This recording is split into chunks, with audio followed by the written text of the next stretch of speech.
Hi everyone, welcome to TaskFord. In this session, we will explore portfolio, board, and tasks in TaskFord and see how they are connected. Let's get started. First, let's start with the board, which is the foundation of the work.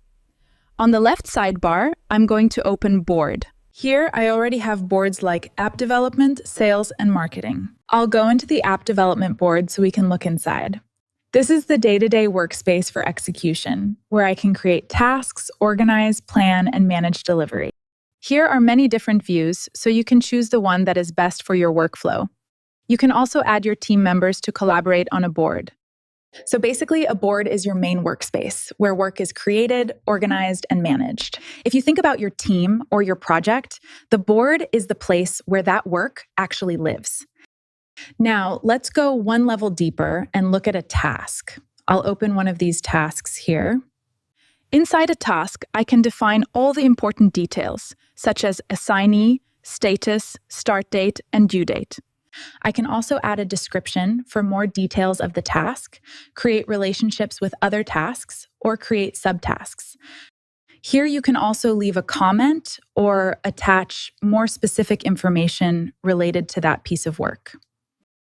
So if the board is the workspace, the task is the individual action item inside that workspace. You can organize your tasks in a structure within a board, start with group level, then tasks, and then subtasks.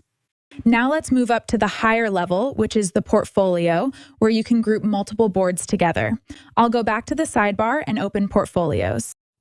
In TaskFord, you start by creating boards first, and then combine related boards into one higher level view. For example, here I can create a portfolio that includes two boards, marketing and sales, or even includes all boards together. Now, let's look inside a portfolio. Just like boards, portfolios can also have different views, such as overview, table, and other available options. You will see data automatically updated from connected boards in a single place. So if you update a task in the portfolio, it will also be updated on the corresponding board. That is the main purpose of a portfolio. It gives me a higher level way to track related work across multiple boards without needing to open them one by one. If you want to manage actual execution, go to the board. If you want to update or review one specific piece of work, go into the task. And if you want a broader view across multiple boards, use a portfolio. So that's how the structure works in TaskFord. Once you understand these three layers, it becomes much easier to know where to start.